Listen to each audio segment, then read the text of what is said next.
Dobro jutro, dober dan. Hvala, ker ste se uspeli tako hitro odzvati sklicu izredne seje, ker je danes že odbor. Zato smo se pač odločili za hiter sklic. Ugotavljam, da je komisija sklepčna in pričenjam 24. izredno sejo Komisije socialno varstvo, delo, zdravstvo in invalide, ki sem sklicana na podlagi 22. člena Poslovnika Državnega sveta. Za današnjo sejo se je upravičil državni svetnik Jože Smole. Prehajamo na odločanje o dnevnem redu današnje seje. Sklic ste prejeli 1. decembra po elektronski pošti in sicer je predlog zakona o spremembah in dopolnitvah zakona o zdravniški službi, ki je obravnavan po nujnem postopku. Želi kdo ostati tako predlaganem dnevnem redu? Ne. Potem pa prosim za odločanje, kdo je za dnevni red, kot sem ga prebral. Ugotavljam, da je dnevni red sprejet in prehajam na prvo točko dnevnega reda, to je predlog zakona o spremembah in dopolnitvah zakona o zdravniški službi, ki ga je obravnaval v Državnemu zboru po nujnem postopku predložila Vlada Republike Slovenije.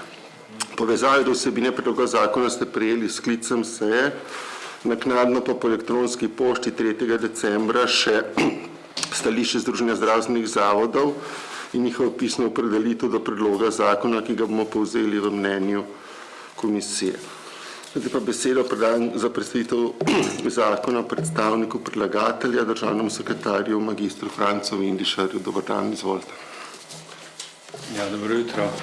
Hvala lepa, predsedujoči. Spoštovani vsi prisotni. V Republiki Sloveniji, kot veste, primanjkuje zdravnikov, kar otežuje dostopnost zdravstvenega varstva prebivalcev. Še posebej pa to se izkazuje v trenutnih zaostrenih epidemioloških razmerah. Razloge za sprejem teh sprememb zakona je mogoče storiti v naslednje sklope. Dolgotrajnost postopkov priznavanja poklicnih kvalifikacij zaradi težavnosti izpolnjevanja pogoja znanja slovenskega jezika za tuje zdravnike. Drugi je pomanjkanje zdravnikov na vseh ravneh zdravstvene dejavnosti. Tukaj menimo, da za dodatnim vključevanjem zdravnikov s pridobljeno osnovno licenco lahko to stanje izboljšamo. Potem so seveda problem čakalne dobe, ki pomembno presegajo že tudi najdaljše dopustne čakalne dobe. S tem želimo tudi razširiti dostopnost do zdravstvenih storitev preko možnosti novih pooblastil izvajalcev zdravstvene dejavnosti, ki lahko pridobijo pooblastilo ministra za izvajanje pripravništva, sekundarijata in specializacij in seveda zadnje zagotavljanje in dvigovanje strokovnosti, kakovosti in varnosti izvajanja zdravniške službe z uvajanjem certifikata o posebnih strokovnih znanjih. S predlaganimi spremembi se spreminja oziroma dopolnjuje dokazilo o znanju slovenskega jezika. Zaradi specifičnosti strokovne terminologije na področju zdravniške službe in zaradi lažjega dokazovanja pogojev glede dokazovanja znanja jezika ter s tem hitrejši zaposlitvi zdravnikov iz tujine, se v zakonu kot dokazilo o znanju slovenskega jezika o prijavi na strokovni izpit daje možnost predložitve potrdila zbornice. Potrdilo se izda na podlagi predhodno opravljenega izpita o znanju strokovnega slovenskega jezika za zdravnike, ki se opravi pri zbornici, pri čemer se prizna kot obstoječe javno veljavno listine, izdane na podlagi uspešnega opravljenega izpita na ravni odličnosti, ki ga bo kateri od kandidatov ali kandidatk predložil. Izpit pri zbornici je prilagojen potrebam dela, saj je poudarek na znanju strokovnega in neslovenskega jezika na splošno. S predlaganimi spremembami se uvaja osnovna licenca zdravnika, ki se zdravniku po opravljenem strokovnem izpitu podeli po uradni dolžnosti z namenom takojšnje vključitve v opravljanje zdravniške službe. Zdravnik za osnovno licenco bo lahko opravljal vse dejavnosti, za katero je ustrezno usposobljenost pridobil v procesu izobraževanja in pripravništva, vključno s preverjanjem njegovega znanja. V tem obsegu pa bo lahko predpisoval tudi zdravila in medicinske pripomočke. Z novelo se uvaja tudi institut certifikata o posebnih znanjih zdravnikov. Na podlagi tega bo lahko zdravnik samostojno opravljal zdravniško službo na strokovnem področju, za katerega je pridobil licenco, z dodatnimi usposabljenimi izobraževanji pa bo imel možnost pridobitve certifikata o usvojenih posebnih znanjih na določenem drugem strokovnem področju, s tem pa pravico tudi na tem področju samostojno opravljati zdravniško službo. Ker gre pri določenih posebnih znanjih na posameznem strokovnem področju za povsem strokovna vprašanja, novela predvideva, da bo vsebine posebnih znanj določilo Slovensko zdravniško društvo v sodelovanju z medicinsko fakulteto, sprejelo pa jih bo zbornica v soglasju z ministrom za zdravje. Na to področje na primer sodijo področje, kot je paliativna medicina, kjer danes pravzaprav nimamo posebne specializacije, ampak želimo, da bi na ta način imeli uveljavljen register zdravnikov, ki so na tem področju tudi ustrezno usposobljeni in s tem tudi potem nadzor nad njihovim delom.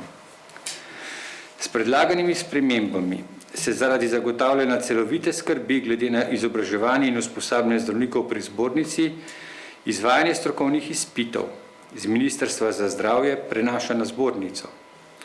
Zbornica na podlagi javnega pooblastila že sedaj spremlja in nadzoruje strokovni razvoj zdravnikov vse od začetka izobraževanja na fakulteti dalje, zaradi česar se nanjo prenaša tudi pristojnost izvajanja strokovnih izpitov za zdravnike.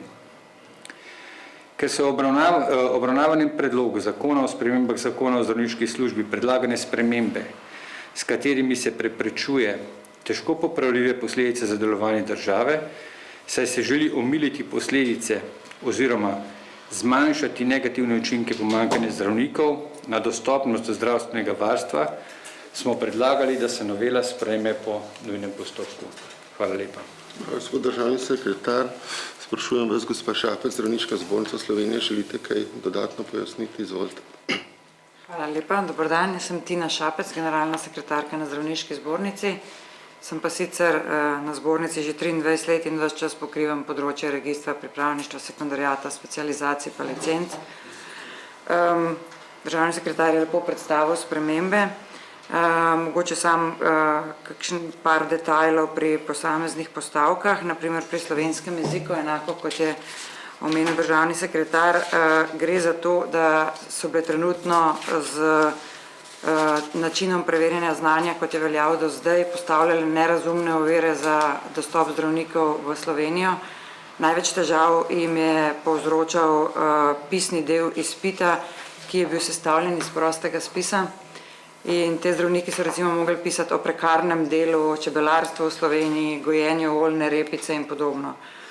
Zato pač smo po vzoru drugih držav, kot sta Avstrija, Nemčija in podobno, želeli vključiti v preverjanje znanja jezika tudi zbornico, nikakor ne samo zbornico, še vedno bodo tukaj strokovnjaki z področja slovenščine, ampak samo za strokovni del, da bi zdravnik pač ta pisni del izpita opravljal na strokovni ravni, ki jo potrebuje pri vsakodnevnem komuniciranju z sodelavci in s pacienti.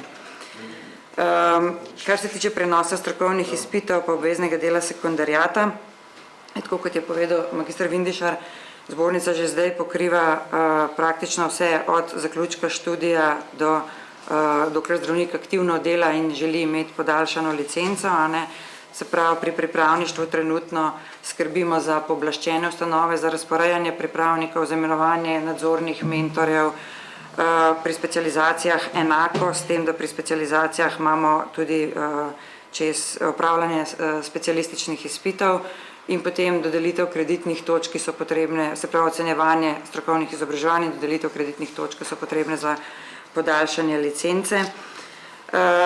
Tako da mislimo, da bi z tem, da bi lahko dobili tudi javno pooblastilo izvajanja strokovnega izpita, pač zaokrožili celotno področje izobraževanja podiplomskega zdravnikov. Kar se tiče izbirnega dela sekundarijata, gre za to, da bi prve 3 mesece izbirnega dela, se pravi po strokovnem izpitu, zdravniki lahko izbirali samo med 2 opcijama, ali da delajo na področju urgentne medicine ali pa družinske medicine. Poudarjamo, da je to izbirni del, kar pomeni, da če se nek zdravnik zelo kategorno s tem ne bi strinjal, mu pač še vedno na ta izbirni del ni treba iti in pač čaka doma na to, da bo dobil specializacijo.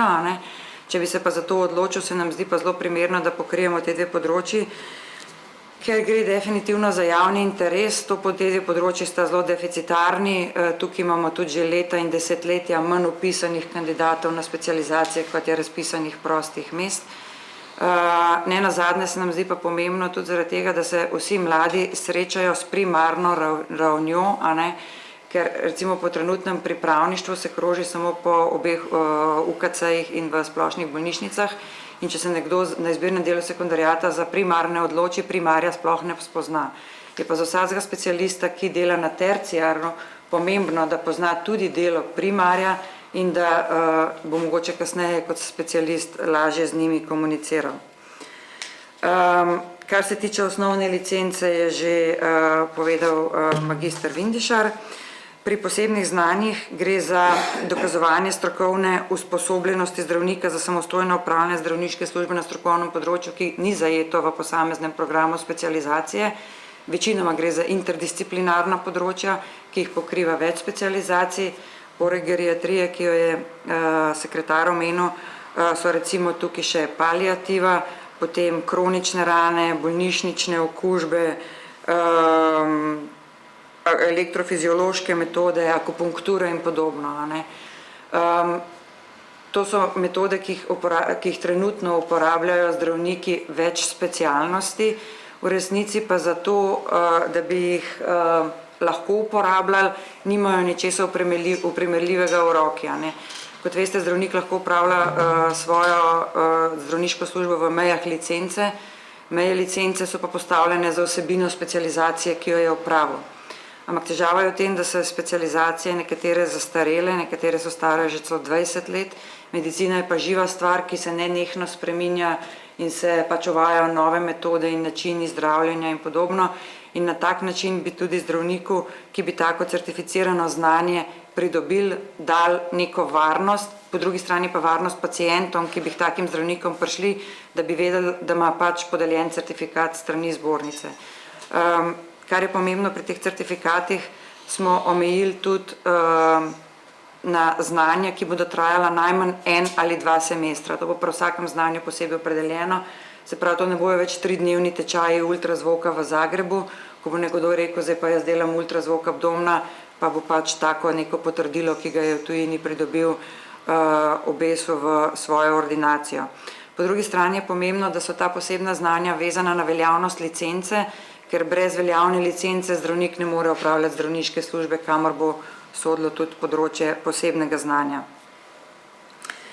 Kar se tiče pooblaščenih ustanov za izvajanje pripravništva sekundariata in specializacij, izhajamo pri noveli zakona iz prakse, kjer imamo že dolga leta težave in sicer recimo pri primerih specializacij, ki ne morejo vsega svojega znanja specializanti pridobiti samo v javnih zdravstvenih ustanovah.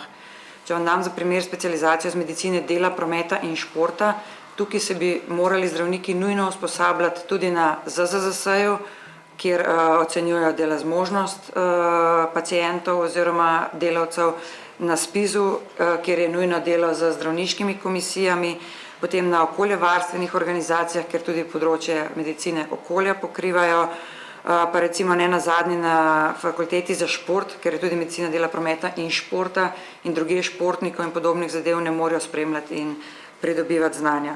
Podobno je tudi pri specializaciji iz klinične farmakologije, ki je nova, letos je bila sprejeta in tudi oni bi morali nujno sodelovati v izobraževanju z Centrom za klinično farmakologijo in toksikologijo, Javno agencijo za zdravila in medicinske pripomočke, Zavodom za zdravstveno zavarovanje Slovenije, Inštitutom za sodno medicino in nenazadnje tudi z Komisijo Republike Slovenije za medicinsko etiko, ki deluje v okviru Ministrstva za zdravje. Zbornica bo, če bo zakon sprejet, potem po hitrem postopku sprejela akte in spremenila akte, ki so potrebni za to, da se bo začel zakon uresničevati, in sicer bomo spremenili pravilnik o vsebini in poteku sekundariata, o zdravniških licencah, o zdravniškem registru in pa sprejeli bomo nov pravilnik o posebnih znanjih. Hvala lepa. Gospa Šapec, za te dodatna pojasnila, preden gremo na razpravo, bi vsem prosil za razjasnitev zdaj izpita slovenskega jezika. Vi ste omenili, da bo en del opravljali lingvisti, nekaj zdravniki, če sem prav razumel, pač ni bilo zraven pravilnika, da bi to lahko prebrali, za katero boste 3 mesece pač rabili, zakon pa sprejemamo nujno, ker se preprečujejo hude posledice za državo, se pravi to, če lahko morda pojasnite, kako bo tekel zdaj ta izpit slovenskega jezika in pa, če sem pravilno razumel, sekundarijatu, če ne bo hotel vzeti izbirnega dela, tudi sekundarijata ne bo mogel upravljati. Izvolite. Zdaj, če začnem pri slovenskem jeziku. Pri slovenskem jeziku smo si zbornica že zelo dolg časa prizadeva, da bi se pač vključil strokovni del. Mi smo imeli pilotni projekt z ministrstvom oziroma v okviru ministrstva že pod ministrom Gantarjem dosti daleč pripeljan.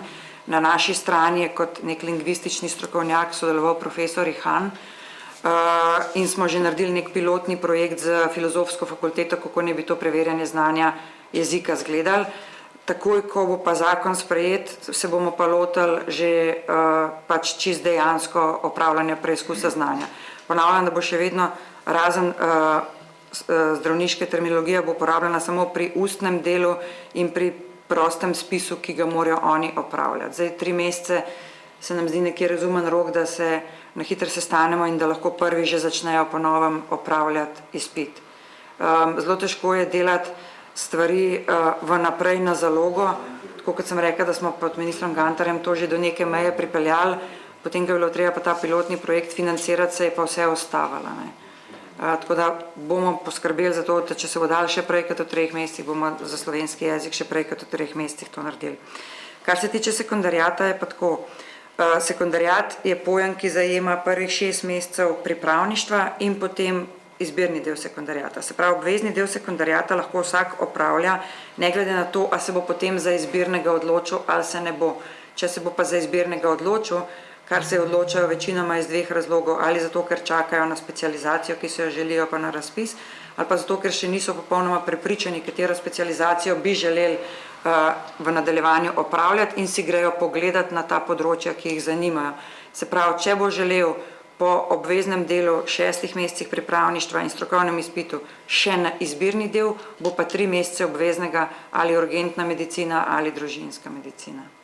Mi smo tudi preverjali pri izvajalcih oziroma pri pooblaščenih ustanovah, ali lahko tako število pripravnikom sprejmejo, govorimo okrog 240 ljudi na leto in so rekli, da lahko. Hvala.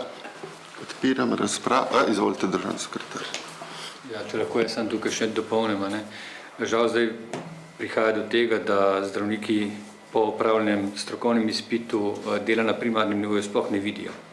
In potem tudi težko razumejo, kako na primarnem nivoju poteka delo in to je po naši oceni eden glavnih razlogov za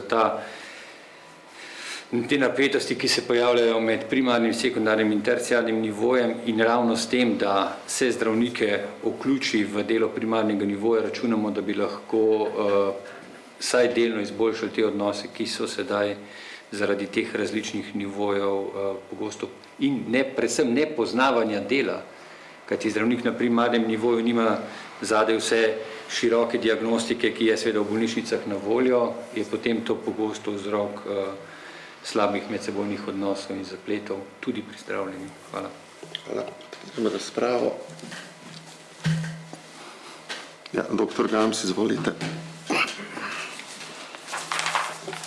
Spoštovani gospod predsednik, spoštovane kolegice in kolegi, spoštovane gostje. Sveda je v teh časih, ko še vedno zaradi COVID-a umre od 10 do 20 ljudi, drugače kot pohvale ljudem zaposlenim v tem sektorju ne moramo začeti govoriti. Časi so res izjedni. Ampak nekoč se bodo umirili in to najbrž relativno kmalu, ker bo enostavno zmanjkalo ljudi. To sicer sem že nekajkrat rekel, ampak se je vedno pojavila nova verzija, zato upam, da počasi bo pa le tega konec. Iz vašega pogovora pa menim, da je pa par stvari odprtih in smisel državnega sveta je točno v tem, da predebatiramo o teh zadevah in potem konec koncev vi najdete primerne rešitve. Naša naloga je opozoriti, kaj je morda problematično. In zdi se mi, da nisem v nikjer argumentacije zasledil tega, da je najboljši zdravnik domači zdravnik. Prvič, ker je izredno kvaliteten, pozna jezik, pozna običaje in vso pozornost bi bilo treba dati predvsem najprej v veliki meri na domače zdravnike. Ne gre zdaj za nek nacionalizem ali ne vem kakšno ideologijo. Enostavno je vsakemu jasno, da ti ljudje, ki so prišli z naših fakultet, ljubljanske pa mariborske, najbolje poznajo razmere, najbolj kvalitetno delajo, tudi če pogledamo primerljive rezultate, če grejo naši študenti ven ali pa nadaljujejo študij, zunaj se brez težav vključujejo kamorkoli. In če rabite nekega prevajalca ali pa če se beseda narobe razume, je lahko hitro diagnoza narobe in so posledice pa niso trivialne. Tako da v tem razmišljanju sem v celoti pogrešil to, kaj je primarno in kaj je sekundarno. Razumem, da je treba določene stvari reševati, ampak vendarle, ne. Kakšna je pa situacija pri nas? Ali je pri nas premalo zdravnikov? Ja, ne bi smelo biti, če pogledamo številke, koliko jih producirajo na ljubljanski in pa mariborski fakulteti skupaj, kakšna je hitrost zamenjave, posebej, če jih ne silimo prehitro v upokojitev, nesmiselno. Starejši zdravniki najbrž ne morejo biti več fini kirurgi, lahko pa delajo marsikaj bistveno bolje kot mlajši zdravniki. Ko se pravi, treba je sistem malce prilagoditi in posebej problem je to, da gre tako velika količina mladih v tujino. Grejo na nekajkrat večjo plačo, to se je treba zavedati, to vsi vemo. Zakaj? Zakaj? Dobro, v redu, standard je druge boljši, lahko se vključijo, ker smo nekak evropski kulturni prostor, so kvalitetni, ampak problem je tudi v tem, da imajo tukaj mladi zdravniki slabe plače. Vsi mladi raziskovalci, mladi asistenti, mladi zdravniki imajo vsi po vrsti slabe plače, če jih primerjamo proporcionalno z drugimi področji. In zdaj seveda bo treba dvigniti plače pač temu srednjemu kadru, kako bi pravilno rekel, to ste naredili, ampak posledično je to, da imajo ti srednji kadri večje plače kot pa mladi zdravniki in v sredo bom dal to pobudo na državnem svetu in upam, da bo sprejeta in da bo šla ta pobuda uradno naprej k vam. Potem je nekajkrat smo že upozorili na problem pisanja receptov mladih zdravnikov.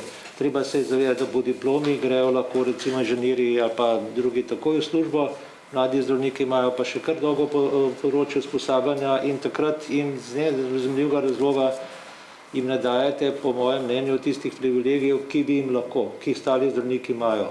Ampak po končani fakulteti imajo gotovo ogromno znanj in so sposobni kvalitetno delati.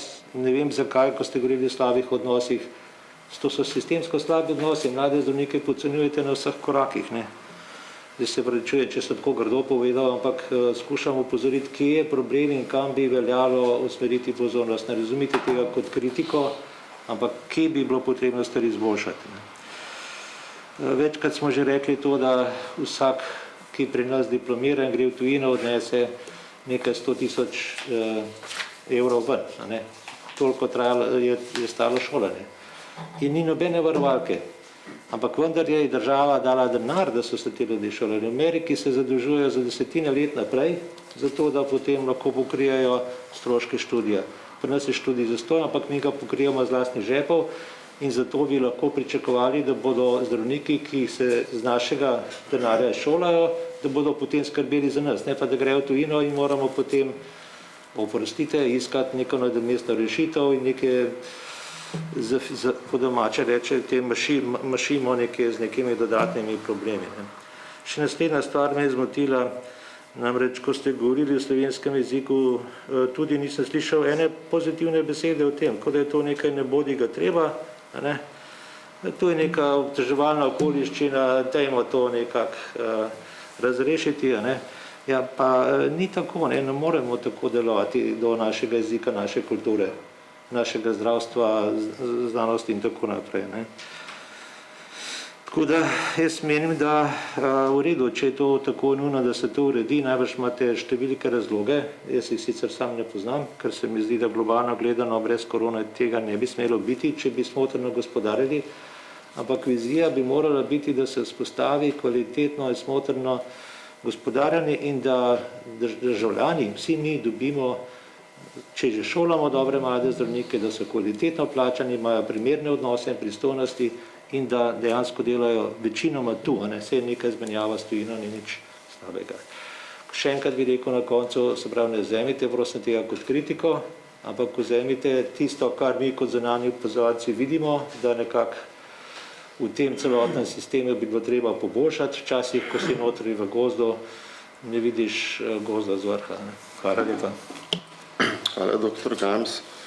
Če ste pravilno razumeli, ko ste govorili o mladih zdravnikih, ste mislili res tisti mladi po diplomi, tja do 28-29 leta, verjetno ne v skupini, ki se proglašuje za mlade zdravnike, pa so naše generacije. Samo toliko. Dane Kastelic, izvoli. Hvala za besedo, lep pozdrav vsem skupaj. Ja, urgentni zakoni so vedno neproblematični, ampak včasih moramo stvari reševati, ko smo v to prisiljeni. Zato se mi zdi prav, da predvsem na tem delu, kot je dejal državni sekretar Vindišar, da bo prenos teh strokovnih izpitov na zdravniško zbornico, ki bo imela javno pooblastilo, se mi zdi pravilno, saj imajo tudi ostale zbornice pooblastila za strokovne izpite, ne vem, zakaj bi tukaj ne bilo tako, in pa predvsem certificiranje specialnih znanj. A veste, v Sloveniji so različni diplomanti raznih teh tečajev po Evropi, proti jugovzhodu in podobno, in se tukaj deklarirajo kot ne vem kakšni specialisti, včasih pa, če ni to preverjeno, lahko nastane večja škoda na pacientu, kakor pa da bi ga sploh ne srečal. Tukaj mislim, da morate narediti red na tem področju, in kot tretje bi se pa predvsem opredelil na tem, kar je kolega Gams z mladimi zdravniki, ti, ko končajo izobraževanje, nekje sem zasledil, to je 250 000 evrov. Vsi, ki smo študirali na tehničnih fakultetah, smo tako drugače imeli, skušali dobiti kakšno kadrovsko štipendijo. Tukaj država praktično štipendira te študente, ne? In mi smo mogli oddelati toliko in toliko časa pri tistem podjetju, ki nas je štipendiral, ne? Zato bi morda podobno analogijo se tudi tukaj zavezali pri teh poklicih. Glejte, v tem smeri bo treba pripraviti eno strategijo, da od ne vem koliko, okoli 200, da jih diplomira, potem imamo pa pomanjkanje tega kadra. In še nekaj je, veliko jih diplomira, ki pa potem ne da samo odidejo v tujino, kot je dejal gospod Gams, ampak tudi opravljajo druge službe v Sloveniji, ki niso povezane z zdravstvom. To je pa meni tudi nerazumljivo, seveda, in tukaj bi morali kot država nekako tudi zavezati te študente, da le določen čas ostanejo v našem sistemu, kajti izobraževanje, ki ga vlagamo v njih, je po eni strani neprecenljivo, pa po drugi strani je brezplačno, katerega pa moramo plačevati vsi državljani. Zato bi v tej smeri, ne s tem zakonom, s to novelo, ampak v prihodnje bi pa bilo potrebno strategijo na tem področju. Hvala. Hvala. Ja, Igor Antaver, izvoli. Hvala lepa za besedo. Tudi jaz se bom dotaknil pravzaprav nečistega te novele zakona, ki gre v pravi smeri, jaz mislim, da celo nekoliko pozno ali pa celo zelo pozno. Dejstvo je, da je verjetno vpis in želja študentov po študiju medicine manjša ali pa kapacitete medicinske fakultete manjše, kot so potrebe Slovenije. Drugo dejstvo je, da so odlivi, kar je razpravljal že dr. Gams, taki, da pravzaprav pomeni to izvoz Slovenije v tujino. Dejstvo je, da Slovenija plačuje svoje študije oziroma pri nas je šolanje brezplačno, kar pomeni, da vsak strokovnjak, vsakdo, kdo se je šolal in gre delati v tujino, pomeni to darilo tisti državi, kamor je šel delati. Ne bom šel tako daleč, kaj so razlogi, zakaj ljudje hodijo ven, čeprav mislim, da niso samo plače, so tudi odnosi in tako naprej. Ampak, da se ne bomo sprenevedali, pred mnogimi leti smo imeli poskus, da bi uvedli neke vrste voucherje oziroma neke vrste zadolžnice za študente, ki so pri nas študirali. Pred to hišo so bili protesti in potem je politika klecnila, češ, ja, to je pa poseg v državljanske pravice. Težko se strinjam s kolegom na moji levi, ki pravi, da bi bilo treba prisiliti, da bodo ostali v medicini. To žal ni mogoče, ne? To žal ni mogoče. Ampak verjetno so tudi razmere v zdravstvu take, da včasih ne želijo noter delati, pa se bojim, vsaj to, kar jaz poznam, da včasih zaradi medsebojnih odnosov, ampak tega zakonom ne bomo spremenili. Je pa resno za razmišljati, ali zopet uvesti za študije, ki so dražje, ali pa za visokošolske študije v javnem sektorju, neke vrste zadolžnic.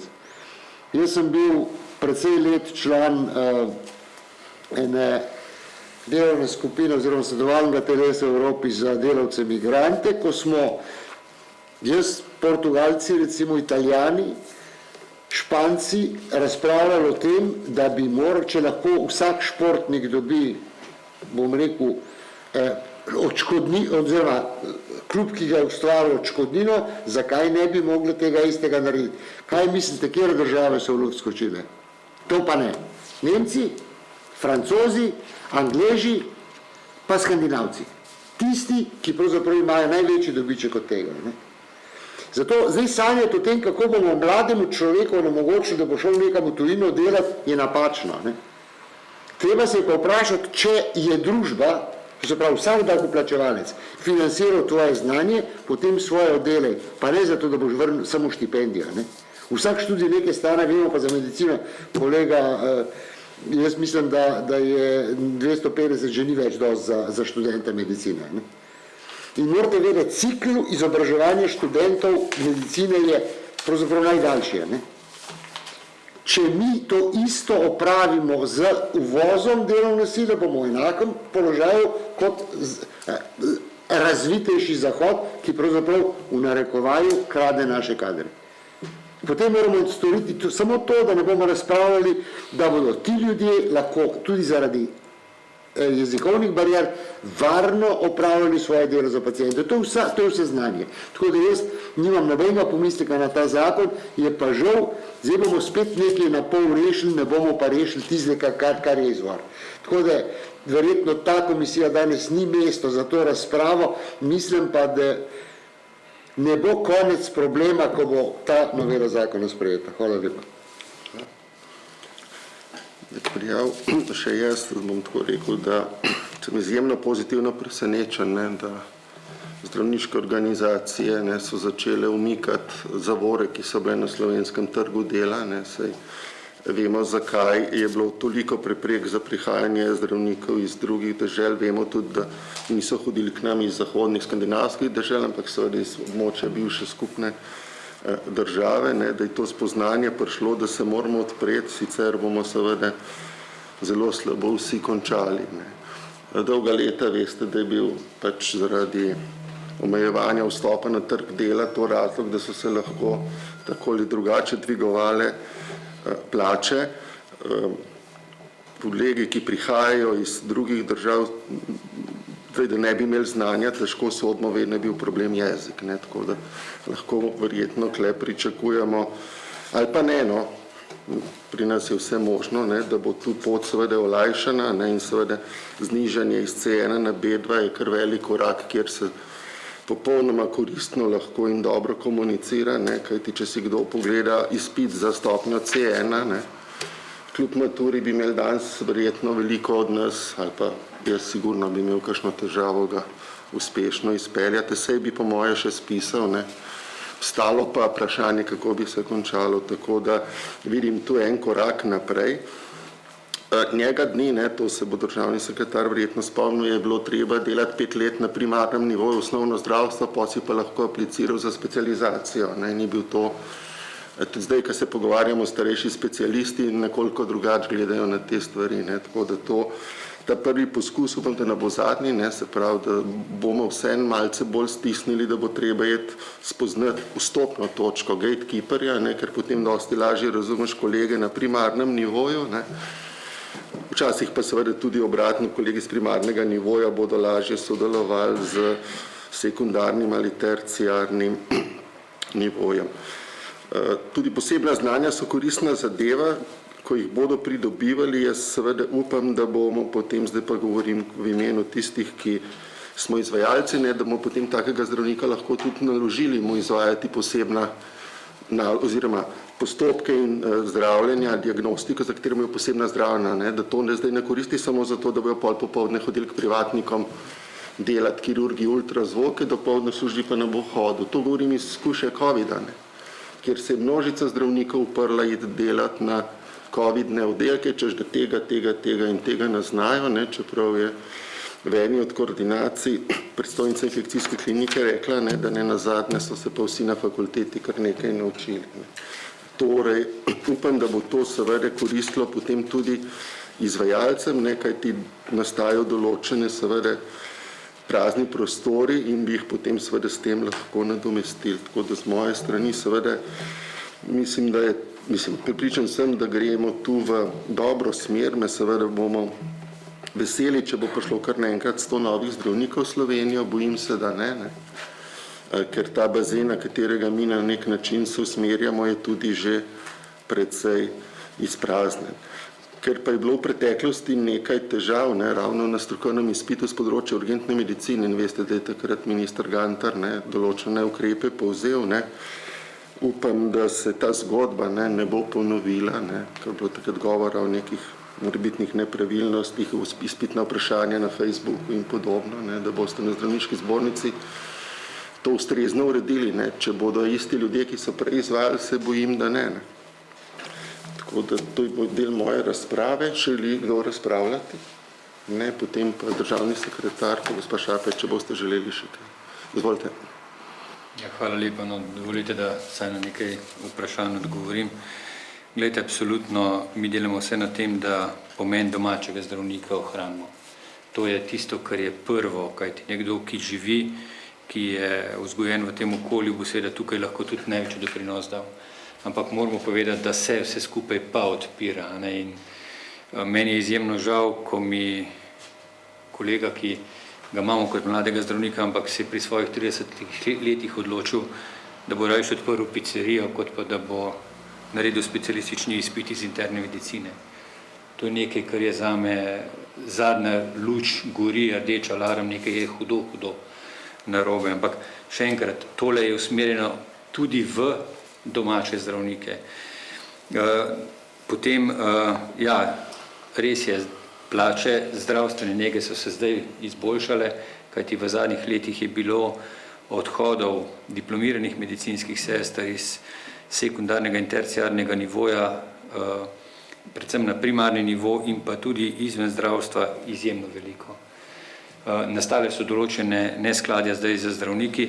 Res je, da so ta neskladja v javnosti prikazana, za moje pojme tudi nekoliko izkrivljeno, kajti samo določen segment potegnejo ven in pri zdravnikih se navajajo samo osnovne plače, vemo pa, da je zdravniška plača sestavljena še iz česa drugega, ampak že delamo na tem, da bi tudi to izboljšali. Ta neskladja želimo popraviti tudi pri osnovnih plačah, kajti tako kot je magister Požun rekel, kaj je to mladi zdravnik, jaz imam doma mladega zdravnika, ki je star 27 let, pa je drugo leto specializacije, to je res mladi zdravnik, ampak seveda v primerjavi z nekom, s katerim je hodil v osnovno šolo, pa že ni več tako mlad, kajti nekdo, ki je šel neposredno delati, je v teh letih že marsikaj si lahko ustvaril, dočim ti so pa šele na začetku svoje poti in zaradi tega bo to potrebno tudi pri plačilu ustrezno vrednotiti. Ja, dr. Gams, nedopustno je, da zdravnik po 6 letih študija, po pol leta pripravništva, po pravnem strokovnem izpitu ne sme napisati enega recepta. To je nedopustno. Ampak ta novela to odpravlja. S to novelo zdravnik zdaj dobi osnovno licenco, ta osnovna licenca bo na zdravniški zbornici v registru in pravzaprav na osnovi tega bo lahko potem izdal, napisal recept medicinsko-tehnične pripomočke. Pri stroških študija se jaz absolutno strinjam. Ja, številka 250 000 evrov, ki je bila nekaj časa, je verjetno danes že višja, ampak tukaj moramo tudi upoštevati tudi druge poklice. Govorimo o pravnikih, ekonomistih in seveda je potrebno upoštevati tudi nekako enakost, ne da bomo pri zdravnike bomo zdaj zavezali, da ne smejo ničesar, da morajo ostati vpeti nekam, ostale poklice pa ne. Tako da tukaj bo potrebno najti en širši konsens in najti neko rešitev. To se pa absolutno strinjam, da neko rešitev bo treba najti. Potem pomen znanja slovenskega jezika, ja, to mora biti. Ampak tako kot je prej tudi gospa Šapec povedala, zdaj so bile težave predvsem na pisanju spisov, esejev in tega. Veliko zdravnikov, s katerimi sem se srečeval v zadnjih 10 letih, ko sem bil na drugi funkciji, je imelo tukaj težave, ki so se vlekle 3, 5, 10 let, preden so uspeli prebiti vse skozi ta C1 in jaz sem trdno prepričan, da marsikdo od nas bi imel težave. Ampak strokovni nivo pa mora biti ohranjen. Tukaj pa ne sme priti do tega, da zdravnik ne bi razumel pacienta, da zdravnik se ne bi mogel pogovarjati z kolegom ali pa da ne bi mogel napisati na ustrezen način nekega izvida, nekega mnenja. Tukaj pa ne sme biti popuščanja. Tudi če gremo mi v tujino, je stvar enaka. Tudi ko smo slišali v Skandinavijo, v Nemčijo, ja, tudi oni zahtevajo ustrezna dokazila. Potem še pomen posebnih znanj, tukaj je magister Požin omenil, ja, s posebnimi znanji je danes precej večja težava, kot se vam verjetno zdi na prvo žogo, kot rečemo v žargonu. Kajti številni zdravniki so določene znanja pridobili na zelo hiter način, že prej omenjen, na primer ultrazvok v Zagrebu, dvodnevni tečaj in potem ta zdravnik te preiskave dela in tudi zaračunava. To je nedopustno. Mi želimo, da za vsa ta posebna znanja, ki so izven tistega področja, za katerega se je dobila strokovna licenca, da so najprej ustrezno ovrednotena s časovnim trajanjem samega izobraževanja, s preverjanjem znanja in na koncu, da se tudi to znanje obnavlja. Ne tako, da bo nekdo pri 30 letih opravil nek tečaj, potem pa bo to koristil nadaljnjih 30-40 let. Medicina je namreč izjemno hitro razvijajoče področje in zaradi tega tudi imamo licenco specialistično, ki moramo vsakih 7 let obnavljati. In to obnavljanje lahko dokazujemo, zagotavljamo z dokazovanjem izobraževanj in menim, da je to edino pravilno. In tudi za ta posebna znanja bo to pač potrebno zagotavljati. In s tem, da bomo imeli pri zbornici tudi register, ki bo dostopen in vsak bo lahko pogledal, ali ta zdravnik dejansko ima certifikat za opravljanje, na primer, ultrazvočne preiskave ali pa česa podobnega, potem vemo, da bomo dobili tudi kvaliteto, da ne bodo ti izvidi kar tako. Hvala lepa. Hvala, gospod Šapec, ste vi želeli? Izvolite. Hvala lepa. Zdaj, kar se tiče odhoda zdravnikov v tujino, o katerem govoril dr. Gams, pa gospod Antauer, pa gospod Kastelic, je tako, Zdaj, zbornica prestreže zdravnika, ki se želi upisati v pripravništvo. Tistih, ki grejo direkt po fakulteti, ne, tako da tukaj ne vemo, koliko gre direktno po fakulteti, ampak številka teh, ki pa pri nas vsaj vstopijo v sistem, pa potem po pripravništvu ali pa po specializaciji ali pa sred specializacije odidejo, je pa relativno majhna. Zelo velikrat mediji radi uporabljajo naše številke o izdanih potrdilih o dobrem imenu, ki pa niso prave. To jaz vsakič poudarjam, ampak je bolj všečno reči, ogromno jih je šlo v tujino. Ta potrdila v dobrem imenu rabijo zato, da grejo za del specializacije odkrožiti v tujino, da grejo na sabbatical kot profesori, grejo spremljati naše športnike v tujino. Tako da ta številka je mnogo manjša, kot je v medijih prikazana. Se pa definitivno strinjam z gospodom Antavarjem, da večina mladih, ki gre v tujino in pač pove, da gre zaradi odnosov, ne zaradi denarja. Zelo boleče vprašanje zame je pisanje receptov mladih zdravnikov, ki je dr. Gams omenil. Mladi zdravniki so lahko do leta 2017 po strokovnem izpitu dobili recepte in pisali recepte. 2017 jim je ZZZS z novelo zakona to vzel. Zbornica si prizadeva že zadnja 4 leta, da bi to dobili nazaj, pa se tam pač ne strinja. Jaz sem lahko vsaj 10, če ne 15 dopisov na to temo in urgenc pošljem, ki jih njim posredujemo, ampak to Zavod za zdravstveno zavarovanje Slovenije ne zanima. Tako da tukaj je za naše pojme kar precejšna škoda narejena. Kar se tiče posebnih znanj, smo bili dogovorjeni tudi vsaj ustno zaenkrat z ZZZS-jem, ki ste vi omenjali oziroma ste se pogovarjali o tem, ali bojo lahko potem zdravniki to tudi delali, da bo financiral ta posebna znanja. Se pravi, ZZZS je rekel, da bo zdravniku specialistu, ki bo dobil certifikat na podlagi te zakonodaje, to posebno znanje posebej tudi plačal. To pomeni, da ne bo treba popoldne delati samoplačniških ambulant ali pa ljudem hoditi na samoplačniške preglede.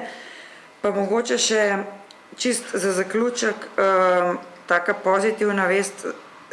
Jaz kot pač nekdo, ki pokriva specializacije, pa zdaj pač tudi kot sekretarka, dobivam večino vprašanj iz tujine, ko se zanimajo zdravniki za delo pri nas. In lahko rečem, da se v zadnjih 2-3 letih oglaša vedno več mladih zdravnikov.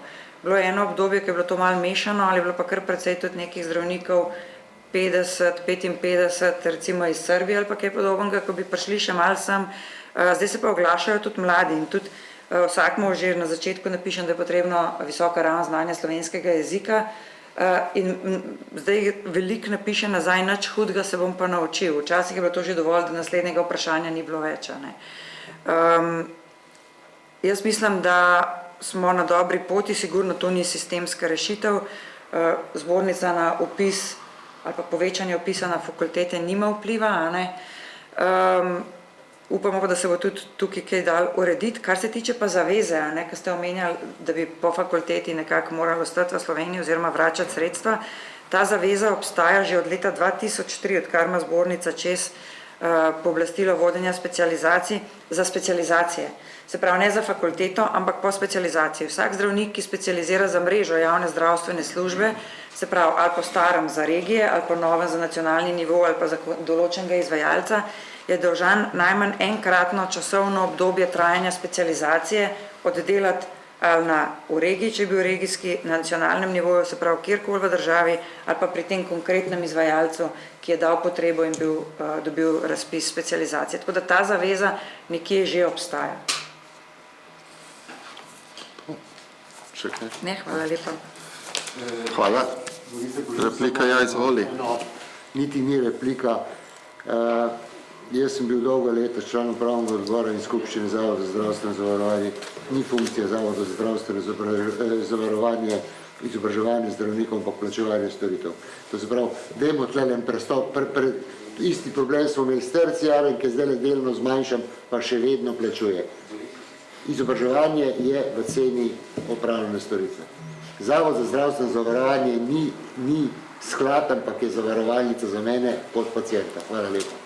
Ampak to je samo opomba na zdravstvo. Hvala. Dr. Gams, izvolite. Hvala lepa.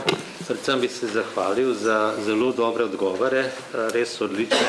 Se pravičuje, če kar pogosto povem, kar mislim, ampak me res veseli, kadar vidim, da je razumevanje področja in da imamo neke skupne poglede o tem, kaj bi bilo treba narediti in izboljšati. Recimo pri receptih pač mi lahko še enkrat poskusimo preko te komisije ali pa posamično še enkrat poskusimo ta problem urediti in hvala za idejo, bomo še enkrat poskusili. Še dve pripombici bi imel na to, kar je bilo rečeno, namreč Malenkost me še vseeno moti, da mi delamo tle neke flikarije, tako kot je kolega prej omenil. Ne. Vem, da se ministri hitro menjajo, državni sekretarji se hitro menjajo, ampak morda bi bil pa vsake toliko časa čas za kakšno generalko, da bi res razmislili in skušali celovito predstaviti tiste stvari, v katerih vedno znova slišimo govoriti, kot je kolega Antavor omenil. In dejansko v teh 4 letih, odkar sem tukaj, o nekaterih problemih vedno znova govorimo, pa bi se jih načeloma dalo rešiti. Vem, da zdaj pred volitvami to ni smiselno govoriti, ampak načeloma enkrat pa bi. Še zadnja točka, ali moški lahko rodi? Boste rekli, da ne, ampak v sistemu Zahodne Evropske unije oziroma Amerike moški brez težav rodi. Ženska se proglasi za moškega, pravno formalno in rodi. Zakaj to omenjam? Zato, ker je kolega Požun prej omenil, da je ta globalizacija prihaja, seveda vemo, da prihaja, ne? Ampak ni vse za to, kar se sveti in določene stvari ničemur ne služijo. In je značilno, da civilizacije stagnirajo oziroma začnejo propadati sočasno s pojavom nekih čudnih idej, ki so v nasprotju z naravo in so v nasprotju s produkcijskimi procesi. In ni jasno, kaj je prej, kura ali jajce, ali najprej se čudne ideje pojavijo, pa začne neka civilizacija stagnirati, ali pa obratno, da te čudne ideje prihajajo. Ampak teh znakov v Zahodni Evropi, in Ameriki in Evropi je kar precej. Tako da veliko kolegov je menilo, zakaj so kadrovsko gledano določene države na boljšem, druge pa na slabšem. In seveda, če se mi ne znamo braniti, nekako sistemsko bomo te vedno sistemsko zgubljali. Tako da je treba najti sistemske rešitve, da bomo v tem globalnem sistemu, ki se dejansko spreminja, tudi lahko uspešno naše interese realizirali in si boljše živeli. Hvala lepa. Hvala. Zaključujem razpravo in prehajamo na odločanje. In sicer na glasovanje dajem naslednji predlog sklepa. Komisija za socialno varstvo, delo, zdravstvo in invalide predlog zakona o spremembah in dopolnitvah zakona o zdravniški službi podpira. Bi želel kdo razpravljati o tako predlaganem sklepu? Ne, potem pa prosim za odločanje, kdo je za sklep, kot sem ga prebral. 8, kdo proti? Ne, hvala, ugotavljam, da je bil sklep soglasno sprejet. Na podlagi razprave in sklep bomo pripravili mnenje komisije za današnji matični odbor ob 14. uri. Če se strinjate, bom poročal. Hvala. S tem zaključujem prvo točko dnevnega reda. Pred zaključkom bi člani komisije rad spomnil, da imamo v četrtek ob 13. uri sejo komisije in sicer kot zainteresirani obravnavamo PKP 10, matična je gospodarska komisija, tako da veste. S to informacijo zaključujem 24. izredno sejo komisije. Hvala za udeležbo članom in predstavnikom vlade in gospe Šapec. Seja je bila zaključena ob 9. uri.